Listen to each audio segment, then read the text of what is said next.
How can I help? Couple of things. Sorry, I'm really short breath. So I've got things that have appeared on my back, for one, and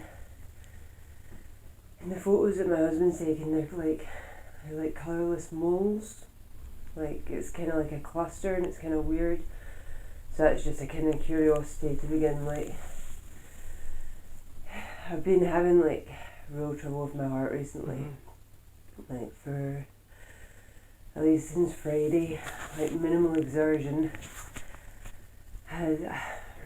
So hospitals tried Holter monitors in an attempt to catch the SVTs that I take, and they haven't been able to, either because they've not been on long enough or they're just sporadic, you know. So it took me ages to get like my breath back after I walked here. So I ended up buying my own, which wasn't cheap, and I've been kind of keeping track of it. It's been doing okay, like, but since Friday it's been buzzing warnings at me because I keep going over 150, and I've said it to only buzz me if I go over 150, and it's making me super short breath. But I keep getting, before I take SVTs, I get like an expanding feeling in my chest, like a balloon's blowing up or something, you know, but it only usually lasts like a split second. And then my heart rate will go from like the 80, 90 immediately up to 200 plus. It'll do that for however long it's going to do that for. And then I can feel when it's about to stop, like, because I sometimes record these like with a pulse oximeter and phone against my chest so you can hear them and you can see what's going on. And it comes to a dead stop, and then it'll start like trying to work itself out again, so you see those numbers just plummet down to like 50 odd, and then it starts kind of trying to work itself out. Not taking an SVT since Friday, but I keep going over 150 and I'm doing nothing. Like, I'm not doing any exertion more than like walking, you know, and when I'm walking it's always to places within 10 minutes of like where I started. I should have just got my breath back before talking, I think. And you normally this breathless? No, that's the problem. It's been since Friday.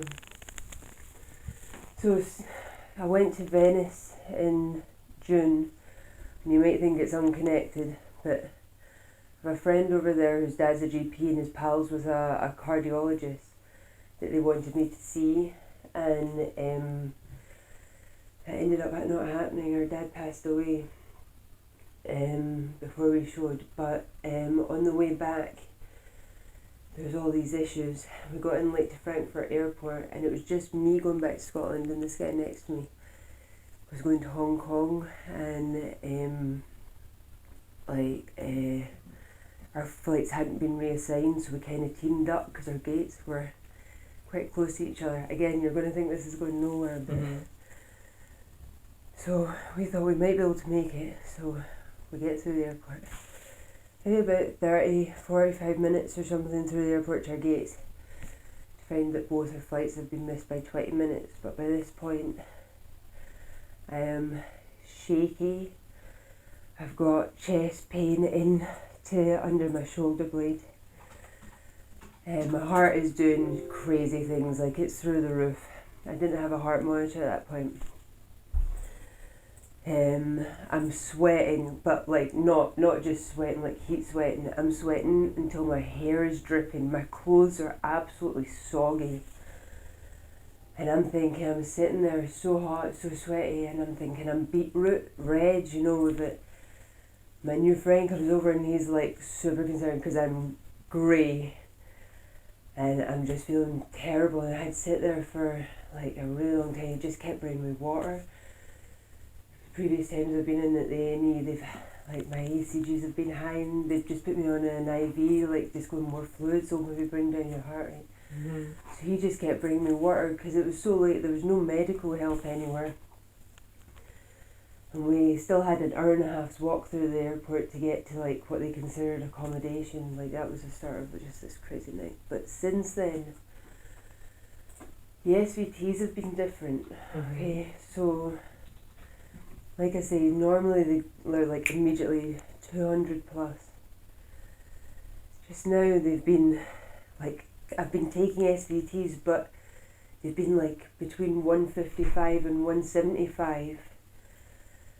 So it's like lower, like, and my heart rate goes up to 170 sometimes, like without taking an SVT. So it's just weird. Like, I've also, that expanding feeling I've been taking before I get the SVTs, they've been lasting longer, and it's really hard to breathe through. It leaves me really breathless for a while afterwards. But they don't come to SVTs more often than not. They just have this like, and I don't even know what that is, and I don't know how it shows up in the heart monitor, and I honestly don't know what that is, like this precursor to the SVT. And on Saturday, I was in work, and one of the senior charge nurses was like, "You don't look right, like, are you doing okay?" And I explained, "I'm not able to do anything, I'm just getting short of breath all the time." It's making me quite emotional and stuff, and really frustrated that I wasn't able to get anything done about it, you know, because after I took my COVID vaccine in March, literally the morning after, now my SVTs up until December of last year were maybe 5 or 6 times a year. I mean, they were sporadic, and that's from the age of 12, you know. They started getting longer when I was about 30, they were lasting up to a half hour. As of December, I lost my cat 2 days before I started a new job, and since then it's been like on an almost weekly basis. But after my COVID vaccine, my booster in March, the next morning an SVT woke me up, which was really weird because I've got idiopathic insomnia, so I'm often awake for days, like up to like 6 days and nights sometimes, and I just keep myself busy. And I was diagnosed by a Professor Colin Espy over at the Old Southern General's Neurology Department. He was operating at a Glasgow uni, I think. And were you at the hospital about 5 days ago? So what did they the do? senior charge nurse is like, you look horrible, like, are you okay? And I explained to her, and she's like, do you want a triage? Because I'm in the NHS 24, and like, they explained if you get triage here, you're going to end up either at the RAH or the Queen Liz, because the location out in Clydebank. And I'm like, well, I'm a cardiology outpatient of the Royal, and they're like, do you feel safe to get home? I'm like, yeah, it's just short, but I'll be fine, I'll get a taxi. So I got a taxi home and did the triage, and the nurse that took the call was so concerned that she was like, no, I'm sending you an ambulance. I'm like, I don't really want that, I'll just take a taxi. And she was like, I'm sending you an ambulance, like, it sounds terrible. Because I had like finger pressure, like this kind of achy finger pressure. I had an ache under my left shoulder blade again, shortness of breath, heart monitor kept going off because it was going over 150 all the time. And when I went out to paramedics, I'm jittery, my face felt cold, and I was like nauseous, like I was almost like I was going to pass out, but it's not made me pass out at all.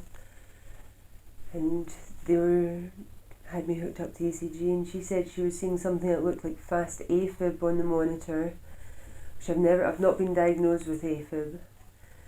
Got into the hospital, did the ECG, the bloods, and then I was through in triage for 8 hours.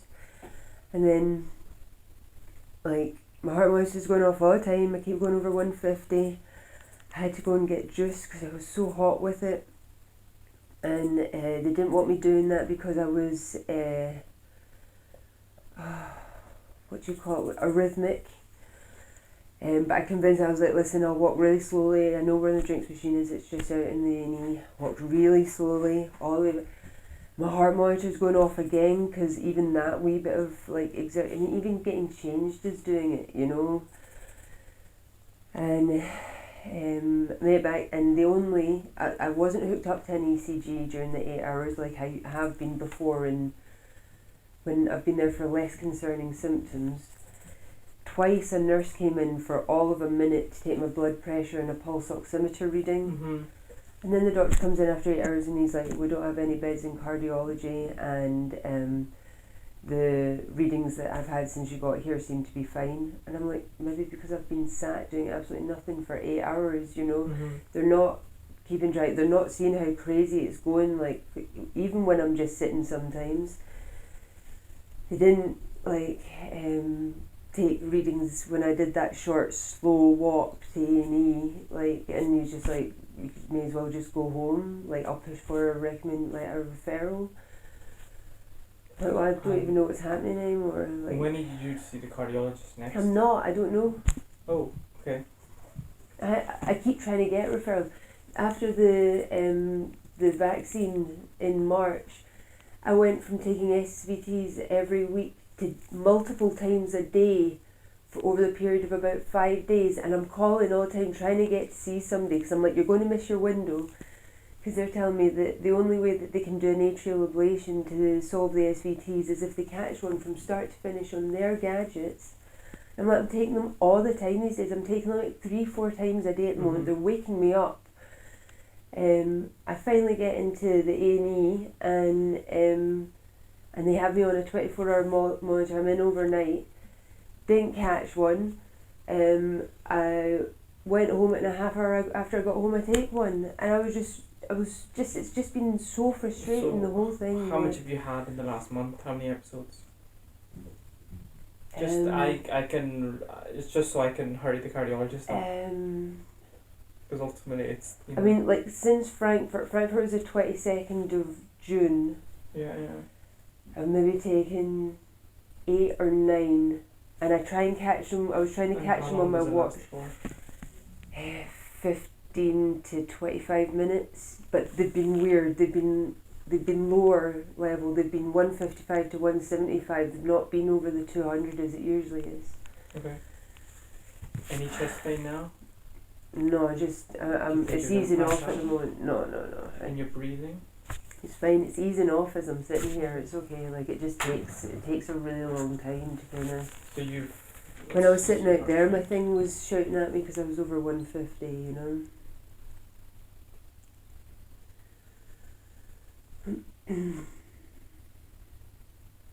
Feels around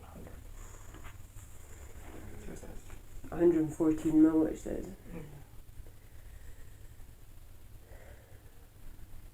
That's what I mean. I can be sitting doing nothing, like, and this is all week because I thought, well, if no one's taking me seriously at the hospital, the cardiologist the paramedics can be concerned, senior charge nurse and the nurses can be concerned, but if the doctors that eventually get to see an A&E aren't concerned, then I feel like every time I bring it up, all I'm doing is concerning the people around me instead of the people that actually seem to matter, you know. 109. I'm on propranolol to bring down my heart rate. I'm on 40 milligrams morning and night, and that was definitely working prior to the week. Like, have you had your echo yet? I don't know what's been done. Nothing has been done, like, since Frankfurt, since stuff started getting weird. Like, And are you keen for an implantable loop recorder? that's what they said if they weren't going to catch it, and I've told them I'm willing to do whatever it takes to end this. Like, So you've had 89 episodes in the last month. Are they getting more frequent? not 89, 8 or 9 89, okay. SVTs, yeah, but that's not palpitation. Heart rate going over 150, we're talking Okay, and maybe on the monitor, 89 times. on the you know. monitor. Monitor and my Fitbit, like, they both shout at me because I'm constantly going over the odds. And what symptoms are you getting during these episodes? Is it the same? So the main symptoms that I tend to get, and it's not the same all the time, but the ones that are most frequent is this pushing of fingers, this kind of achy pushing of fingers just to the left of my sternum. And it's weird because it feels exactly like fingers pushing. I get an ache under my left shoulder blade and sometimes a pain under my armpit, but like kind of like here, like it feels like attached to a thing. I don't get an ache down my arm or whatever, but my hands get quite trembly.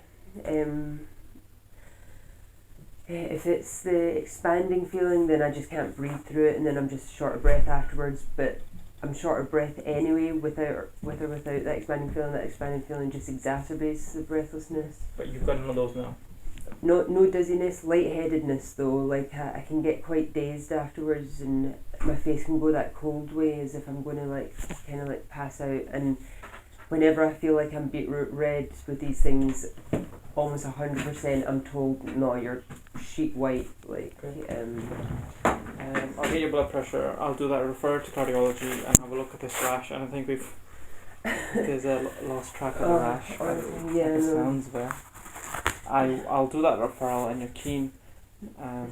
Hopefully they've mentioned hot clinic, but again sometimes they've never done a stress test. Like they've never had me on a treadmill or anything checking these things out. Like, and it's when you exercise does it get worse? I don't exercise. I'm dead sedentary. The most I do is walk 10 minutes to work. I'll do the stairs at work, but I've had to give them up for the past week because I cannot do stairs, and I can't even do the 9 steps up to my own flat at the moment without stopping. Honestly, I can't emphasise how little exertion it takes to set the thing off, you know. Have a look at this rash. It's above my bra strap, like around the mole that's there that also kind of just appeared. But that was like over a decade ago. Do you see Yeah. My husband, I don't know how long they've been there, but they've been there for it was a week ago my husband first noticed them. And what's this mole thing? That appeared maybe 12 years ago or something, and I was told it was fine, but it's always itchy. Like I keep catching it with my nails. Any change to it? Any bleeding? Any change in size? Sometimes when I catch it with my nail, like, cause like I say, it's itchy a lot, you know. Are you concerned about it? Do you want me to have a look, or are you happy with it? I mean, I don't know. I can't see it to know whether I should be concerned. See this one here. This one here, about 7 years ago, started off as a patch of skin that just reflected less than the skin around it, and it just darkened into a mole as well. Like, so I seem to just get them appearing occasionally. Let's have a look at the back. It looks like a bit of a fungus on the back. It's common with psoriasis first. Okay. Psoriasis, you do? Psoriasis. It's a fancy name to say if you've got light coloured skin, it's a bit darker. If you've got darker coloured skin, it's a bit lighter. Okay. There's nothing. That does look different. How long have you had this for? Again, I don't know. My husband noticed it a week ago, and he's been checking it every day since to see if they've disappeared, but they seem to just still be there. I've not felt it any different. He put hydrocortisone cream on it because he's got psoriasis, and that just made it kind of like really itchy, so I didn't do that again.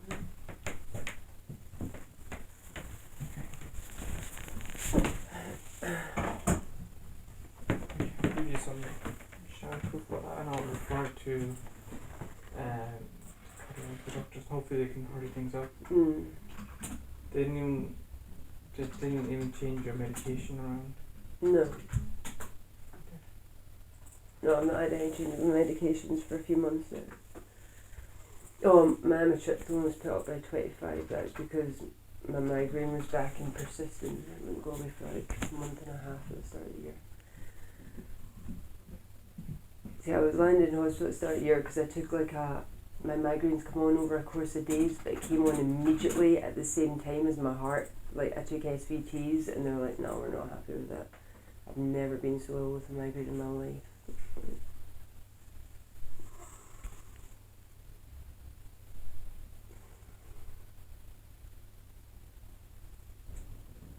And try for about 5 days. Okay. See if it helps.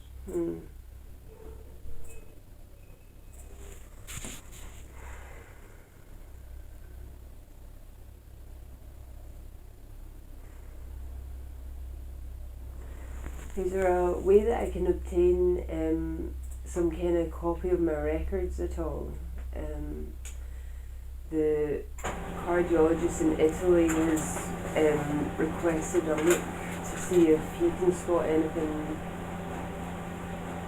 Is there a way I can request those or pay for them? Reception. I don't know. Would you want a summary or do you want the entire notes. I don't know what If you you want would the be summary, interested in. then that's a lot quicker. Okay. If you want the entire notes, there might be a certain process. I That's don't know, all right, maybe that's all right. reception can help. Sure, yeah, it's just So because he's that's asked. And I will try and hurry along this one. Thank you. What is this for? Is this for this For thing? the rash on the back. Okay. It looks fungus. Okay. The hydrocortisone cream won't treat the fungus. Right, And no, if it's not help, then you can try it. right, okay. Maybe because I've been so sweaty recently with these heart things, like. Right, okay. Well, thank you very much. Thanks. Oh, I appreciate it.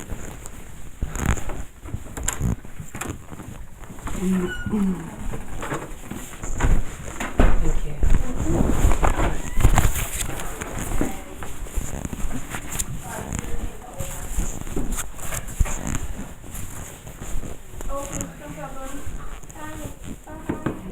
I've been asked to speak to you. So, a cardiologist with my friend out in Italy is looking to have access to my medical notes. How would I obtain my medical notes to be able to obtain like a second opinion? Is there a way I can?